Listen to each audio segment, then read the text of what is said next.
사실 이스라엘이라는 나라가 돈 벌 데가 없잖아요. 최고의 경쟁력 있는 상품은 바로 무기들이거든요. 중국은 그걸 탐낸 거고, 그래서 이스라엘이 돈을 꽤 많이 벌었어요.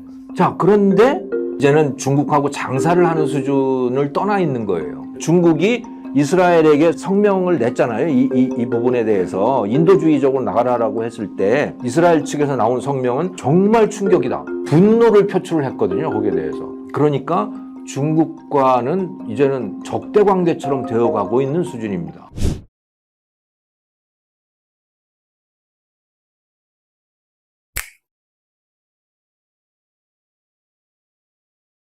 예, 1980년대에 들어서 이스라엘이 중국에 군사 기술, 군사 무기를 많이 팔아서 그걸로 돈을 꽤 많이 벌었어요. 중국은 좋은 무기를 필요로 하고 이스라엘은 자기들이 갖고 있는 최고의 경쟁력 있는 상품은 바로 무기들이거든요. 첨단 무기들.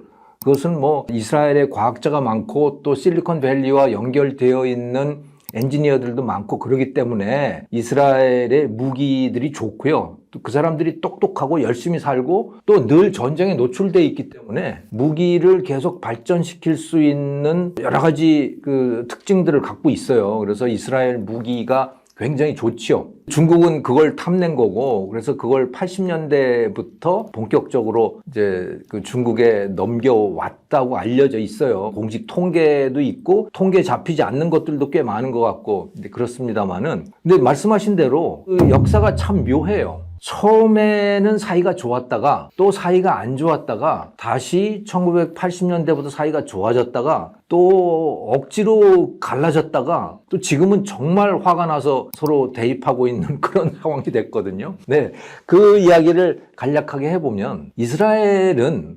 우리나라처럼 유엔의 결의에 의해서 설립이 된 나라입니다. 1948년에 건국이 됐는데 유엔이 그 당시에 자꾸 이 팔레스타인하고 또 이스라엘이 싸우니까 이스라엘은 거기다가 굳이 나라를 세우겠다고 고집을 부리고 그러니까 그 당시에 또 영국이 거기를 컨트롤하고 있었는데 영국이 힘이 셌잖아요. 유엔에서도 그렇고. 그러니까 이스라엘도 그러면 거기다가 나라를 세우고 원래 거기 역사적 뿌리가 있으니 거기다가 나라를 세우고 팔레스타인도 같이 세워라. 그래서 두 국가 체제로 가자 하고 유엔에서 결의를 한 거예요. 그렇게 하라고. 그런데 이스라엘은 그걸 받아들였고 팔레스타인은 안 받아들였어요. 왜 내가 살던 땅에 쟤네들이 들어왔는데 왜 나보고 그 쟤네들을 인정하라는 거냐. 그래서 인정을 안 한 거죠. 그래서 어쨌든 이스라엘은 그 권고 또는 결의를 받아들여서 설립이 됐어요. 1948년이에요. 그런데 1949년에 중국에서 중화인민공화국이 수립이 되잖아요. 모택동이 이끄는 인민해방군에 의해서 중국 대륙이 장악이 됐고 그래서 거기 중화인민공화국이 수립이 되는데 둘 다 어정쩡한 나라였던 거예요. 둘 다 인정을 받기가 쉽지 않은 나라인 거예요. 워낙 적들이 많기 때문에. 처지가 비슷했다고 볼 수 있어요. 예, 처지가 비슷한 거죠. 그런 면에서는 추구하는 국가의 이념은 다르지만 어쨌든 국제관계에서의 처지는 비슷했던 거고 그래서 이스라엘이 중동에 있는 국가들 중에는 처음으로 중화인민공화국을 승인을 합니다. 제일 먼저 승인을 해줬어요. 1950년 1월에. 그러니까 중화인민공화국의 입장에서도 친구가 나왔네. 그래서 서로 인정을 한 거지요. 그래서 사이가 좋아질만 했어요. 그런데 그 해 6월 25일 날 한국 전쟁이 터졌고 그해 9월 달에 메가더 장군 유엔군에 의해서 인천 상륙 작전이 이루어지고 그러면서 이제 북으로 쳐 올라가니까 거기 압록강을 넘을 수도 있는 상황이 됐잖아요. 그래서 이제 모택동의 인민해방군이 한국전에 참전을 하게 된 거죠. 그러니까 그러면 인민해방군은 누구하고 싸움을 한 거냐 하면 유엔군하고 싸운 거예요. 유엔군에 대적을 한 거란 말이에요. 그런데 이스라엘은 유엔이 세워놓은 나라예요. 그리고 대한민국도 유엔이 수립한 나라잖아요. 유엔 결의에 의해서 만들어진 나라가 대한민국이에요. 그러니까 이스라엘하고 한국은 그런 면에서도 처지가 같아요. 그런데 중국이 그것에 거역을 한 거니까, 맞선 거니까 이스라엘로서는 이제 중국하고 같이 가기가 어렵게 된 거죠. 조금 애매해졌겠네요. 네. 그렇게 뭐 어정쩡한 상태로 있었어요. 그러다가 미국이 이스라엘을 처음에는 달갑지 않게 봤습니다. 쟤네들 왜 저러는 거야? 뭐 때문에 완전히 평지 풍파를 만드는 거야? 이런 입장이었던 거죠. 그런데 영국이 돈이 모자라서 1차 대전 때 전쟁 자금, 전비 조달하기 위해서 유대인들로부터 돈을 빌렸거든요, 영국이. 근데 그 돈 빌리는 대가로 그러면 나중에 팔레스타인 지역을 영국이 컨트롤하게 된다면, 전쟁에 이겨서 컨트롤하게 된다면 그러면 거기다가 유대인의 나라를 세우게 해줘. 그런 약속을 했던 거예요. 그런데 그게 가능했던 이유는 영국이라는 나라가 워낙 파워풀한 나라였기 때문에 그 당시에는. 네, 팍스 브리타니카잖아요. 그러니까 세상의 질서를 쥐고 있는 나라가 영국이었기 때문에 영국이 한다면 하는 거였고, 그래서 영국이 그런 약속을 해줬을 때 유대인들은 그걸 철석같이 믿었고 거기다 돈을 빌려준 거예요, 영국에다가. 그리고 영국이 1차 대전에서 승리를 했잖아요. 그리고 그 땅은 원래 오스만 제국의 땅이었어요, 근세에 들어서는. 근데 오스만 제국이 패배를 한 거예요. 그리고 제국이 해체가 되고 그 잔재가 남은 것은 지금 터키라고 하는 나라만 남게 된 거죠. 그래서 오스만 제국이 통치하고 있던 모든 땅들은 다 조각조각이 나고 애매해지고 이제 그런 상태가 된 거예요. 팔레스타인도 그 중에 일부였던 거고요. 오스만 제국의 일부고 그 지역을 영국이 컨트롤하게 된 거고, 그게 마침 유대인이 원래 역사적 뿌리를 갖고 있던 땅이었던 거고, 그래서 유대인들이 그 땅에 들어와서 땅을 산 거예요, 거기를. 팔레스타인 사람들로부터 다 땅을 사 모았어요. 그리고 거기다가 이제 나라를 만들겠다고 그렇게 된 거죠. 근데 미국의 입장에서 보면 웃기는 거죠. 쟤네들은 뭐야? 왜 저러는 거야? 하는 생각이 당연히 들게 되었던 거예요. 그래서 미국은 사실 시큰둥하게 보고 있었습니다, 이스라엘이라고 하는 존재를. 그런데 미국의 입장에서 여기 개입할 수밖에 없는 상황이 벌어지게 됐어요. 그게 뭐냐면 바로 소련의 존재인 겁니다. 소련이 한국전쟁 이후에 본격적인 팽창 정책을 쓰면서 그들이 세웠던 소프트 파워는 뭐냐면 군사력이 아니고 셀링 포인트인 거죠. 마케팅 그 포인트가 뭐였냐면 반제국주의였어요. 저 자본주의 국가들 저놈들은 저거 다 제국주의자들이잖아. 너희들이 그들에 의해서 통치를 당한 거고 그들 때문에 고통을 받았던 거 아니야. 그러니까 내가 너희들을 해방시켜 줄게. 저 미국이든 영국이든 저건 다 나쁜 놈들이니까 내가 너희들을 해방시켜 줄게. 우리는 완전히 다른 세력이야. 우리는 반제국주의 세력이야. 이걸 셀링 포인트를 했던 거예요. 그러니까 그 대부분의 나라들이 듣고 보면 그렇네. 대부분의 나라들이 다 식민지였었는데 거기서 이제 겨우 해방돼 나온 거잖아요. 1차 대전, 2차 대전을 겪으면서. 그러니까 소련의 말이 먹히는 거죠. 그런데 미국의 입장에서는 소련을 막아야 되는 상황이었던 거고, 근데 그 소련이 그러니까 중동 국가들을 다 장악을 한 거예요. 그러니까 장악했다기보다 그들의 마음을 산 거죠. 그래서 중동 국가들한테 다 무기 대주고 군사훈련 시켜주고 막 이러니까 그걸 기반으로 해서 중동과 이스라엘의 전쟁이 터지게 된 거고, 이게 미국의 입장에서 보니까 이거 중동이 다 소련 손에 넘어가겠네? 그래서 결국은 이스라엘을 지원할 수밖에 없게 된 거예요, 소련을 막기 위해서. 그런 역학관계들이 있어서, 그리고 중국은 또 소련하고 같은 편에 있었던 거고, 네. 50년대, 60년대. 그러다 보니까 이스라엘도 중국하고 소원해졌던 거죠. 근데 속으로는 자기들 무기를 팔고 싶었어요. 사실 이스라엘이라는 나라가 돈 벌 데가 없잖아요. 그 사막밖에 없는 데인데 뭘로 돈을 벌겠어요. 그래서 이스라엘이 본격적으로 돈을 벌기 시작했던 거는 사실은 1980년대 이후에 실리콘밸리가 막 커지면서, 그러니까 실리콘밸리가 커지는데 유대인들이 굉장히 큰 역할을 하거든요. 그러면서 이제 실리콘밸리하고 연결이 되는 거죠, 이스라엘이. 그때 돈을 많이 벌게 되는데 그 이전에 별로 돈 벌 데도 없었어요. 척박한 땅이니까 뭘 가지고 거기 돈을 벌겠어요. 그러니까 경제 원조가 제일 컸던 거죠. 해외 유대인들이 보내주는 경제 원조, 그게 제일 컸었다고 보시면 되는 겁니다. 그리고 미국이 주는 원조가 또 있었고. 근데 이제 좀 제가 살펴보니까 이 이스라엘이 중국으로 무기 수출하는 게 1990년대까지 이어졌다는 얘기가 있기는 하더라고요. 근데 그러면 제가 생각이 드는 거는 미국이 이걸 가만히 놔뒀을까? 뭐 아무리 비밀리에 수출을 한다고 해도 그걸 웬만하면 다 알고 있었을 텐데, 이런 의문이 좀 들기는 했습니다. 처음에는 미국도 별로 문제시하지 않았어요. 이게 왜 그러냐면 월남전이 끝난 이후에 1971년에 닉슨이 모택동을 가서 만나잖아요. 그러면서 핑퐁 외교라고 하는 것이 시작이 됐고 중국을 미국이 끌어안은 거예요. 그게 왜 그렇게 됐었냐면 소련하고 중국이 관계가 틀어지잖아요. 그러니까 후르시초프가 등장을 하면서 후르시초프가 스탈린 격하 운동을 하거든요. 그런데 모택동의 입장에서는 스탈린을 존경하던 사람이었어요. 근데 후르시초프가 들어와서 스탈린이 격하운동을 하고 소련이 이상한 방향으로 간다고 모택동은 그렇게 이해를 했던 거죠. 그러면서 중국하고 소련 관계가 나빠지기 시작하고 그걸 딱 캐치한 미국이 야, 우리가 중국 너하고 손을 잡을게. 소련을 물리치자. 이렇게 된 거죠. 그러면서 1979년에는 아예 미국하고 중국이 정식으로 수교를 하게 되고 그러다가 보니까 미국이 저렇게 하네? 그 유럽 국가들도 다 중국하고 손을 잡았던 거고 우리나라도 중국하고 손을 잡고 대만과 국교 단절하고 그렇게 했잖아요. 그러다가 보니까 중국하고 무슨 거래를 하든 그게 문제가 안 됐어요. 그 이스라엘이 입장에서도 중국하고 다시 손을 잡은 거죠.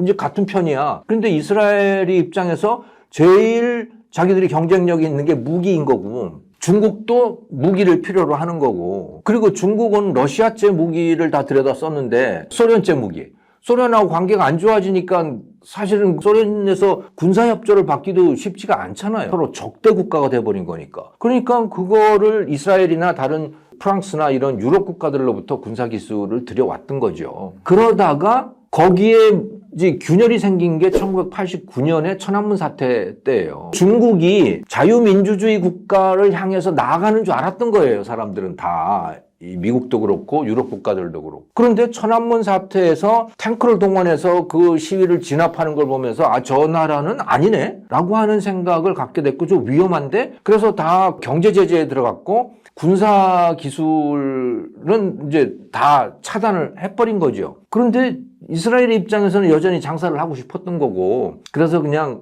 뒤에서 거래를 하고 뭐 그런 일들을 계속 했던 거죠. 그러면 이제 사실 그 뒷거래라는 게 뭐 공공연하게 사실 뭐 일어나는 일이기는 하지만 뭔가 그때 당시에 이스라엘이 중국과 무기 거래를 했던 세부 내용들 지금 나온 내용들을 보면 뭔가 첨단 기술 그리고 뭐 뭔가 미국의 기술들을 이스라엘이 들여온 것을 중국에 되판매했다. 이런 얘기도 보이던데 그게 사실일까요? 사실은 이스라엘의 무기들은 다 미국과 다 연결이 돼 있는 거예요. 실리콘밸리가 그 80년대, 90년대 당시에는 소위 방산업체들 있잖아요. 럭키드 마틴이라든가 보잉이라든가 이런 데하고 다 연결이 돼 있죠. 왜냐하면 나사가 어떻게 생각해 보면 실리콘밸리를 키웠잖아요. 그러니까 우주 개발을 하기 위해서 달에다가 인간을 올려놓기 위해서 상륙을 시키기 위해서 가장 필요로 했던 게 컴퓨터였던 거고 그 컴퓨터를 소형화하고 고성능화 시키기 위해서는 엔지니어들, 과학자들이 필요했던 거고 또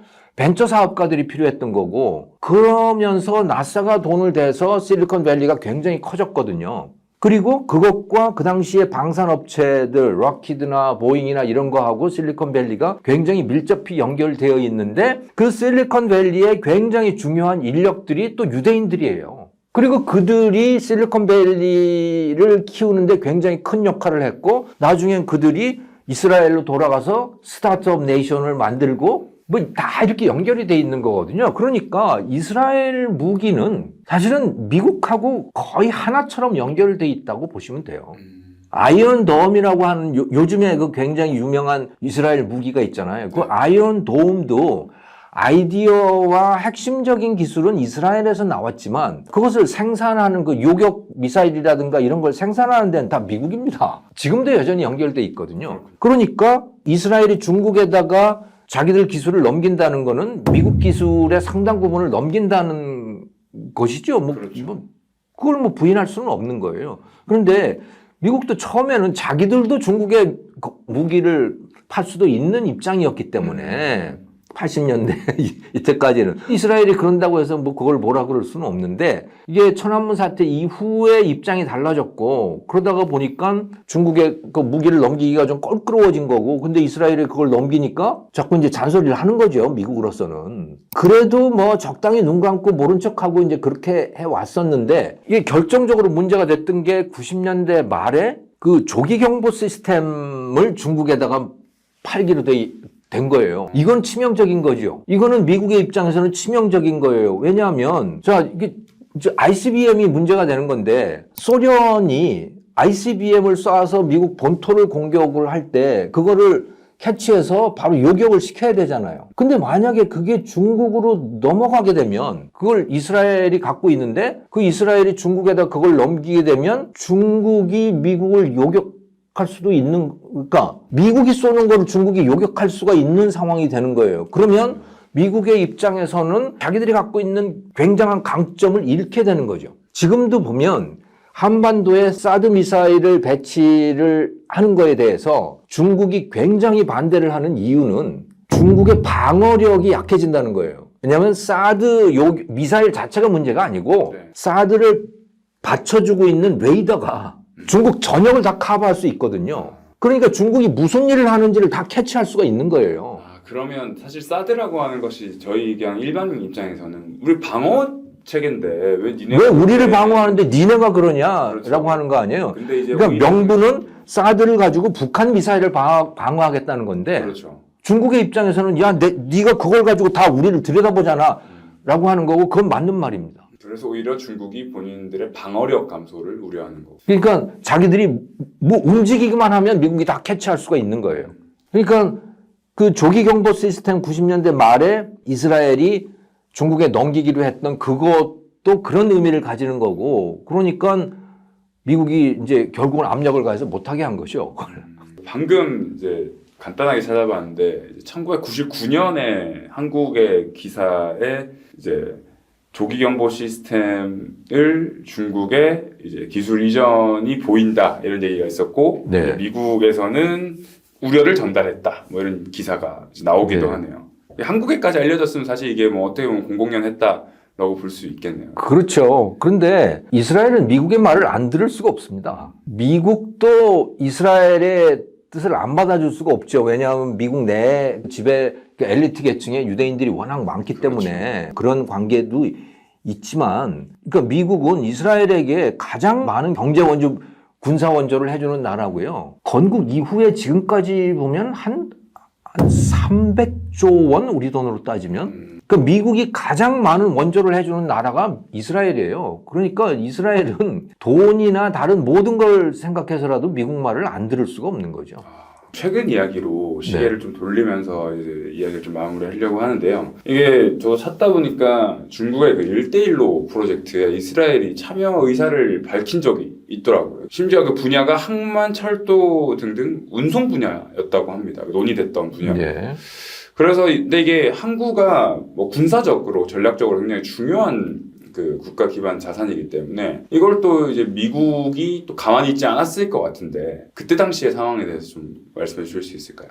이스라엘 정부가요, 그 샹하이 항만 그룹인가 하는 데하고 이제 그 협상을 벌인 거예요. 그러니까 뭔가 계약을 하기 위해서 상담이 서로 오갔죠. 그 내용은 뭐냐면 하이파 항구의 일부를 그 샹하이 항만 그룹에다가 내준다. 거기다가 항구를 짓게 하고 그 항구에 대한 20년 관리권인가? 그 정도의 사용 권한을 준다는 거예요. 그게 이제 중국으로서는 1대1로 사업인 거고, 이스라엘로서는 쟤네들이 와서 투자를 해준다는데, 그리고 거기에 항만이 생기는 거고, 쟤들이 여기다 항만을 만들면 중국하고 이스라엘의 무역거래도 더 쉬워지는 거고, 뭐 좋겠네 하는 입장으로 그걸 받아들이겠다고 한 거죠. 서로. 그래서 이제 조건에 대해서 협상이 오갔는데 거기에 대해서 미국이 반대를 하고 나선 겁니다. 미국이 반대를 한 직접적인 그 원인은 그 하이파 항구에 미국 육함대가 정박을 하고 있잖아.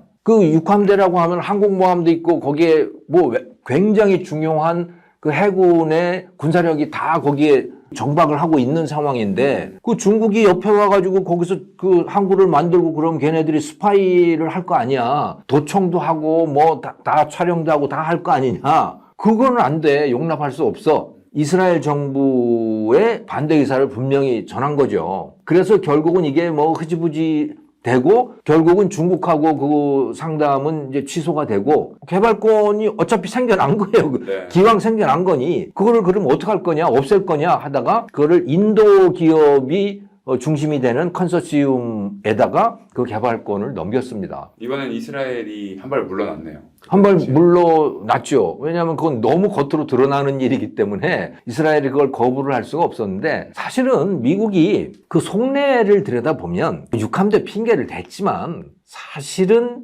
중국이 그렇게 세계 곳곳에다가 항구를 만들어서 그러니까 해상 실크로드를 만드는 것이 매우 불편했었다고 보면 돼요. 그렇겠죠. 그래서 중국이 너무 이 중동에 깊이 관여하게 되는 거 아니야라고 하는 그런 우려를 했을 법하고, 핑계는 육함대에 대한 스파이 가능성을 이제 겉으로 내세운 거죠. 핑계가 워낙 좋다 보니까 이스라엘이 어떻게 보면 질 수밖에 없는 논의인데. 그렇죠. 그건 너무 직접적이잖아요. 네. 누가 봐도 그건 충분히 그럴 수 있는 상황인 거고. 네. 그러면 가장 최근 시점에서 이스라엘과 중국의 관계는 어떻게 평가하시는지 교수님 의견이 궁금합니다. 지금은 적대 관계처럼 됐습니다. 지금은 이스라엘의 입장에서는 이제는 중국하고 장사를 하는 수준을 떠나 있는 거예요. 왜냐하면 이스라엘과 팔레스타인 하마스와의 이 전쟁은 이스라엘로서는 사실 국가의 존망이 걸린 전쟁입니다. 자, 그런데 중국이 누구 편을 들었느냐? 이스라엘 편을 안 들고 팔레스타인 공격을 그렇게 하면 안 돼. 인도주의적으로 나가야지. 뭐 이런 이야기를 중국이 한 거예요. 하마스가 이스라엘을 먼저 공격한 거에 대해서는 이런 방구를 하지 않았어요. 그리고 중국의 입장에서는 어떠냐? 이스라엘 편을 들 수가 없습니다. 왜냐하면 중국은 소위 글로벌 사우스라고 하는 거, 과거의 비동맹 국가라고 하는 제3세계라고 하는 그런 나라들이 있잖아요. 그 나라들의 마음을 얻기 위해서 굉장히 노력을 하고 있어요. 그런데 그런 노력에 있어서 팔레스타인은 굉장히 중요한 존재인 거죠. 중국의 입장에서는. 팔레스타인 편을 들어야 브릭스 국가라든가 중동 다른 나라들이라든가 아프리카라든가 동남아시아라든가 이런 나라들의 지지를 마음을 살 수가 있는 거예요. 이스라엘 편을 들면 절대로 중국은 글로벌 사우스의 마음을 얻을 수가 없는 거죠. 그러니까 이 전쟁에서 중국은 이스라엘 편을 들 수가 없어요. 그럼 이스라엘의 입장에서는 자기의 존망이 걸려있는 그 전쟁에 그 적을 편을 들고 있으니 중국하고 절대로 가까울 수 없는 거고, 그래서 그 이스라엘 외무장관인가 누가 중국이 이스라엘에게 성명을 냈잖아요. 이 부분에 대해서 인도주의적으로 나가라라고 했을 때 거기에 대해서 이스라엘 측에서 나온 성명은 정말 충격이다. 분노를 표출을 했거든요. 거기에 대해서. 그러니까 이거는 이제 장사를 떠난 문제죠. 장사를 떠난 문제고 이거는 생존이 걸린 문제고 이스라엘로서는. 그러니까 중국과는 이제는 뭐 거의 적대 관계처럼 되어가고 있는 수준입니다. 최근까지만 하더라도 사이가 굉장히 좋았는데 이 전쟁으로 인해서 완전히 갈라서게 됐어요. 오늘 콘텐츠는 이스라엘과 중국의 묘한 관계에 대해서 이야기를 좀 나눠보았습니다. 흔히 생각하는 저희의 상식과 조금 다른 방향에서 이스라엘과 중국의 관계를 이어왔다는 점이 굉장히 흥미로웠던 것 같습니다. 교수님 오늘도 너무 감사합니다. 네, 감사합니다.